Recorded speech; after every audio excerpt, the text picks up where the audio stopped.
Euh, J'avoue que depuis le début de cette séance, je trouve l'ambiance de notre discussion un peu en décalage, je dirais, d'une étrange sérénité par rapport aux enjeux géopolitiques actuels et aussi aux discussions qui existent réellement sur l'idée même de quitter l'OTAN pour la France, mais peut-être pour d'autres. Et même Emmanuel Macron, dans The Economist, a dit cette phrase: ce que nous sommes en train d'expérimenter, c'est la mort cérébrale de l'OTAN. Alors pour ma part, je ne parlerai pas de mort cérébrale, mais il me semble qu'à l'occasion de ce 70e anniversaire de l'OTAN qui va être fêté au mois de décembre, le moins que l'on puisse dire, c'est que l'OTAN est un cadre obsolète par rapport aux défis contemporains et que la France s'honorerait à quitter ce cadre-là,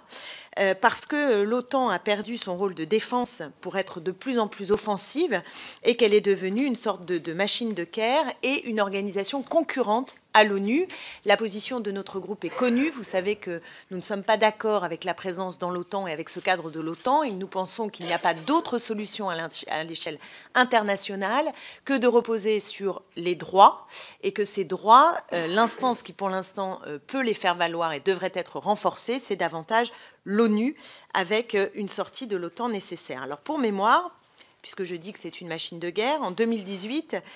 l'OTAN a conduit une opération en Norvège qui était l'une des plus grosses manœuvres militaires depuis la guerre froide. Nous avons eu l'Afghanistan, le Kosovo, et donc on est bien devant une OTAN qui a pour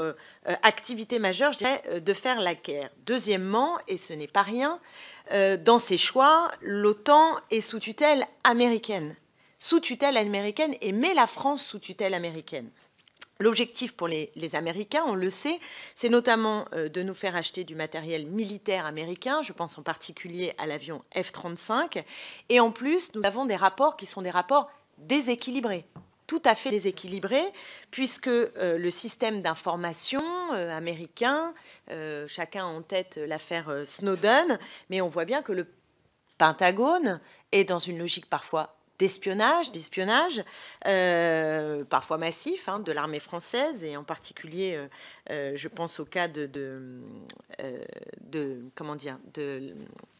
notre armée maritime qui a été donc espionnée, bon, dans différents cas. Et enfin, dans l'autre sens, c'est vrai qu'on n'est pas, nous, informés de ce que décident de faire les États-Unis.